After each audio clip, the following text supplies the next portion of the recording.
What's going on, everyone? Brad Abbott here for episode 6 of Gear Stories, and I'm super excited today because we have a special guest, Steve Hawk. How's it going, Brad? It's awesome, man. I cannot wait to do this. I'm glad to have you. So today we're talking about Steve's Ibanez AEL20E. We're going to let him tell the story of this guitar, then we'll get into the specifications and give you a quick demo. Okay, well, this is an Ibanez Ambiance. As far as I know, they're discontinued. I grew up with a Fender acoustic, and it really assisted me. The action was real low, and I was able to do a lot of finger movements and hammer-ons and slides with my Fender acoustic. It got old, though. It got beat up in college, and I lost the battery pack to give me any output for any electronic on-stage shows. So I played for years with that Fender, and I went out and bought an Ibanez Art Core. It was an electric guitar. It was half hollow body, semi-hollow body, they say.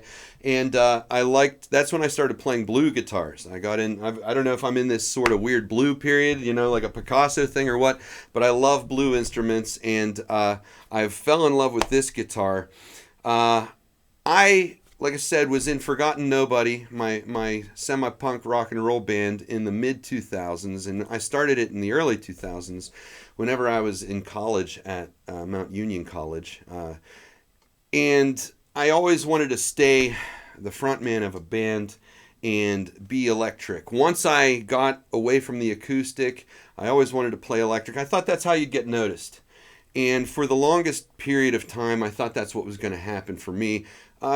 Mind you, the band, we really struck it big in the mid-2000s. And when we broke up we didn't even know we were going to break up. It was kind of like we just kind of went on a hiatus in 2008. Life happened. I started dating some people. Different things happened in my life. Some people in my life got sick and ended up passing away. And I wasn't going to play for a while. So 2008 to 2010, I was dormant.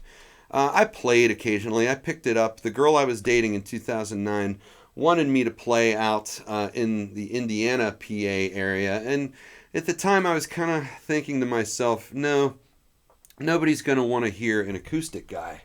I was so used to rising to the top as a frontman of an electric rock band that I didn't think it would work as an acoustic. And like I said, I broke up with her. A friend of mine passed away, which I talk about at different shows and different songs.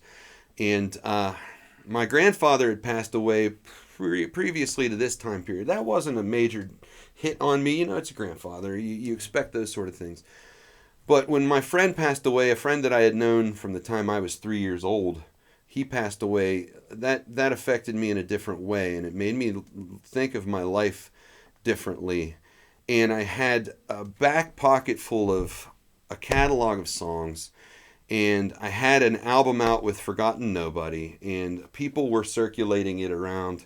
And one friend in particular, Ed Kelso. Uh-huh. Ed Kelso, he's was a big player in this, and he's in the band Highway Louie currently. But nonetheless, he kept pushing me, saying, "Hey, are you going to play anytime soon? Is the band opening up for us anytime soon?" At that time, his band was Paul and Athena. And he called me up one time in particular, and he said, "Hey, listen, Paul and Athena's playing this show. Would you like to open up for us?" I said, "Listen, Ed, I don't play anymore. The guitar I have is an old Fender, and it doesn't even hook up to a speaker. I don't want the whole microphone thing, and I can't right now." So I sat on it though, and the phrase came to mind: "Life is too short." And finally, he called me again months later. He said, "Hey, I'm having a house party. Would you like to come play some shows or play some songs?" And I said, "Ed, you know the story, man. I can't do that." It was actually on Facebook. This whole conversation happened, and I got off of Facebook and I sat around and I thought, what am I going to do tonight? Not play music. And what would make me feel a hell of a lot better? Playing a set for people that I haven't seen or met yet. So I pulled out my old set lists, my old Forgotten Nobody set lists, and I thought, well, let's give it a shot here. Let's give it a go. Right. And I went to his house, went to his basement, played maybe a 6 or 7 song set of all Forgotten Nobody songs, which were written acoustic to begin with anyway. Gotcha. And I went to Guitar Center that evening on the way to Ed's house, went into their acoustic room, found the guitar that I enjoyed playing with the lowest action that I could put up with. Walked out, went to his house from there, and played this set with this guitar back in 2010, and the rest is history. The faces on those people were just like, holy cow, where did this guy come from? And I said to myself, all right, had a good time. I can do this. Fire's burning. Fire. Now. Yep, there was smoke at the time. Right. But I went steady from there, and here it is, 2020. I've been going solid for 10 years with this guitar, and other than a hiccup with breaking strings or anything like that, we've been this guitar and I have gone pretty strong together. Yeah. Every time I've seen you, you've been behind that. And it seems to serve you quite well. It sounds good. I've never been in the crowd and been like, oh man, that guitar is like whack. It seems to stay in tune real nice. So yeah, that's really all you can ask for. If it plugs in and it doesn't cut out on you, if you're not having electrical issues and it's staying in tune and it doesn't like drone and annoy everybody, you're in good shape, man. And that guitar definitely. The only thing that I've run into in the past 10 years, and it's something that you and I've discussed at shows, my jack input doesn't seem to work. I don't know if it's from all the sweat from pouring down in there, but I have to use what is that, XLR? The XLR cable, which is actually a benefit though. I mean, like, granted, it sucks that the jack doesn't work. But with that XLR, you get that balanced connection, so that eliminates a little bit of that hum too. So that's always friendly to your sound guy as well. I've noticed that too. Whenever I started switching over to that, that was something new to me. I've always been old school with the regular, patch cord with the regular guitar jack. This is the first guitar I've ever had that's had a built-in tuner and a built-in XLR cable. And that's made recording and it's made playing live a whole lot easier. There's nothing more frustrating to a musician, and a lot of musicians think, okay, well, I'm killing all of this time trying to tune my guitar on stage. And yeah, people who aren't used to coming out and seeing live shows, some of them might get frustrated and walk off, while you're playing. But either way, to eliminate all of that, it's so simple and it's so satisfying to have a built-in tuner. And this is the first guitar I've ever had that's had that. So, I'll go off, I'll BS on stage about a stupid story or something that's happened to me. I fill some time, I see what's going on, and then I'm right back in the game. It's just a little pit stop thing. Very convenient. Very, very much so. Guys spend $100 to get a pedal that does that. Yeah, so right. You have that built right into your guitar. You're a step ahead already. And it was affordable. 10 years ago, I think. Now I could be completely wrong here. I think it was in the $350 range. Yeah. Very affordable at the time. I looked into some reviews, and that's what a lot of people were saying. Like in the $350 range, you really couldn't beat it. Yeah. When it was out, and with all the features it had, people were expecting to spend like $5 or $6 on a guitar of this caliber, so they went with this Ibanez. So material-wise, this is a laminate flamed maple top, which is absolutely gorgeous. It looks great under stage lights. It's also a laminate maple back. Is the back flamed as well, or is it just not necessarily? Okay, yeah, the back is not flamed, but the front is, correct? The top. Yep. We have a little sunburst on there. Gotcha. Little sunburst. I mean, it's subtle. It's very subtle. You can't catch it in most photography or under dark lights, but you can see it definitely in the sunlight or a good flash. Gotcha. And then it goes on to have a mahogany neck with a rosewood fingerboard, with the pearl dot inlays and gold die cast tuners. It is a stunning guitar when it's on a stage, and it sounds really good, as we've discussed. And with that XLR jack, as I said, sound guy's always going to be happy with that. Even if he has to alter his connection to his DI box, that balanced connection really does have its benefits. So definitely prefer to use that. It seems to be louder in some cases, so that XLR is a huge benefit. 9-volt battery? 2 AA's. 2 AA's. 2 Okay. AA's. It's funny you brought that up. We were discussing some different guitar stories before we got started here. And I was playing Club Cafe in Pittsburgh. I was opening up for my friends Adelaide and Autumn, which are a very good local band, underground band out of Greensburg. Check them out. They're still active. And we were playing some shows in the early 2010s. And I can't even remember. I think this is probably 2012, 2013. I was getting ready to do my sound check. I was the middle in the bill. There was an opening act, and then I was going on after that, and then Adelaide and Autumn was playing after me. And I went up to do my sound check, and nothing was coming out of the guitar. I thought, oh shoot, my patch cord's gone. So we tried that. I realized when I hit the tuner, no lights flared up, and my batteries were dead. I hadn't checked my batteries, and I thought, oh man, here I am about to go on stage. It's the first time that that's ever happened to me, because the battery life in this guitar hold up pretty well. I mean, I changed my batteries maybe 2 years ago. Oh. And they're still going strong. I'm going to say that I have a show at Sobel's Brewing tonight, and this is the night it's going to go out. I'll But bring some spares. all right, that's what I'm talking about. That's why I like you, Brad. But anyway, my buddy Chris Shaw was there, good friend of mine.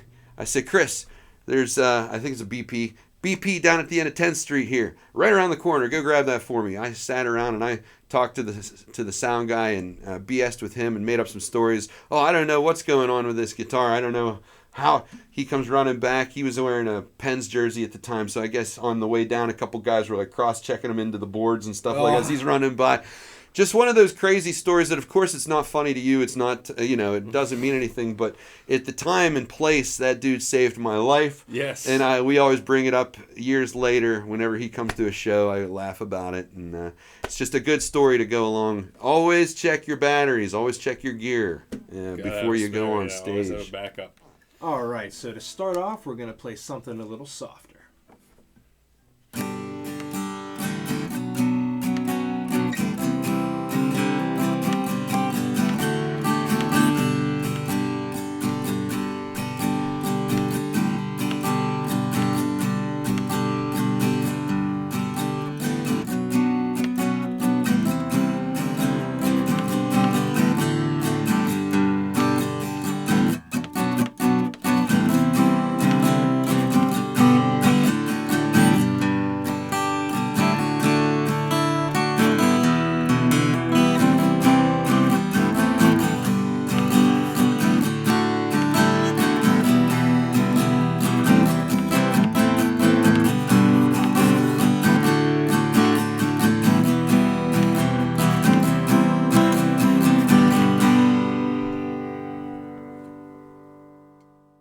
And for something a little more aggressive. The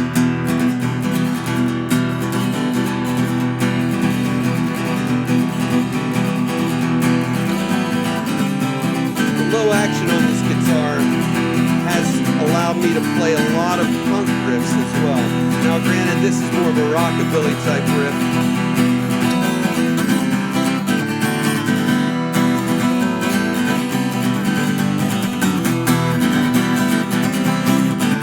Allows me to play a lot of punk riffs as well.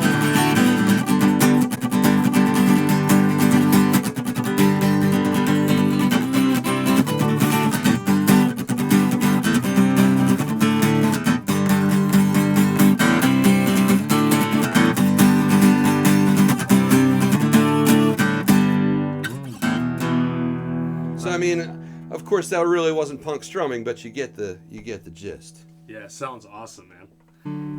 The beginning of the dotted line, I use a lot of hammer-ons and individual solo. It's hard to put together, construct an acoustic solo song, and have leads in it as well. But a lot of times I get some things in there. Let's see here. Dotted line.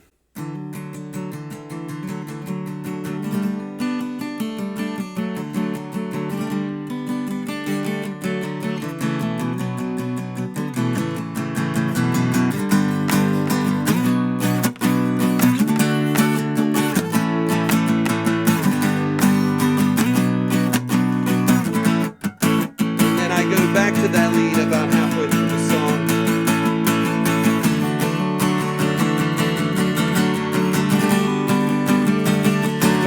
more aggressive.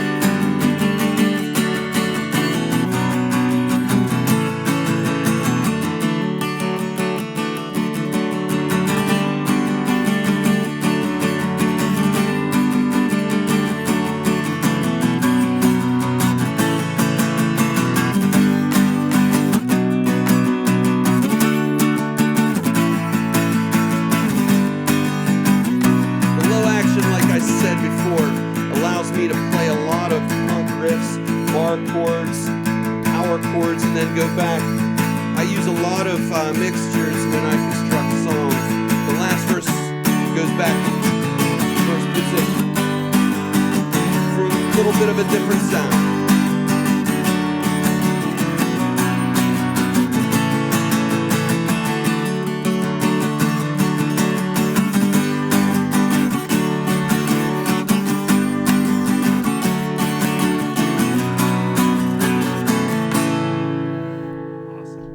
So I'm really glad to have you here. Thank you so much for coming out. Sorry about how hot it gets up here. I see you glistening a little bit. That's all right, because if you've watched any of my live streams, or you've seen So Death Cannot Find Me at my writing table, you see us pouring sweat whenever we play too. It's par for the course. Being on a stage makes it a lot easier to sweat, it seems. Yeah, it looks hotter. I'm like, oh man, like I just start dripping. Yeah.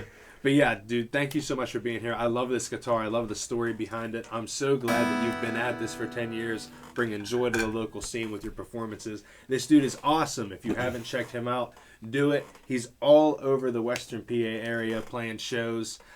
Lately, with the quarantine kind of thing, it's been a lot of live streams. Yeah. And I know you do really good in that department. I know for a while there you were doing one pretty much every Sunday, weren't you? Yeah, I was doing one. I think it started Easter. Easter was in April this year. It started in Easter. Went all the way up until about 3 or 4 weeks ago. I just got busy on the weekends, and I've just had a lot going on since, and now some brewery shows are opening up. And if this comes out, I don't know when you're going to produce this or put it out or edit it or whatever, but October 10th, I will be at Helltown Tap Room in Mount Pleasant. I'll be playing 6 to 9.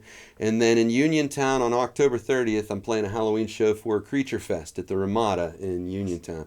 I've never played a festival. I've always been a huge horror movie fan, monster movie fan, even the old stuff, black and white stuff. So it's going to be a lot of fun. I'm the headliner that evening at 8 o'clock at Creature Fest. That'll be sweet. I'm going to have to come and check that out for sure. Dude. There's going to be a lot of vendors of all sorts of different types. So it's going to be, if anything, it's going to be a great place to people watch. Yes. So yeah, this is actually going to come out on October 1st. So definitely check him out, October 10th, Helltown Brewing. And then, what date did you say the festival was? That is October 30th, the day before Halloween at the Ramada Inn in Uniontown. So anyway, Brad, thanks for having me on here, allowing me to display a little bit of what this thing can do. Not what I can do, but what this thing can do. Absolutely, man. My pleasure. Thank you very much. This is a great show. Check out Brad, too. All right, guys. We'll see you soon. Thank you guys so much for checking out the video. Be sure to follow along with Steve Hawk on all major music streaming platforms, such as Spotify and Apple Music. He is also on social media. I'll be sure to include some links in the description below. You can catch me at bradabbotmusic.com and all forms of social media at Brad Abbott Music. That includes YouTube, where I would really appreciate it if you subscribed. I hope I'll see you in the next one.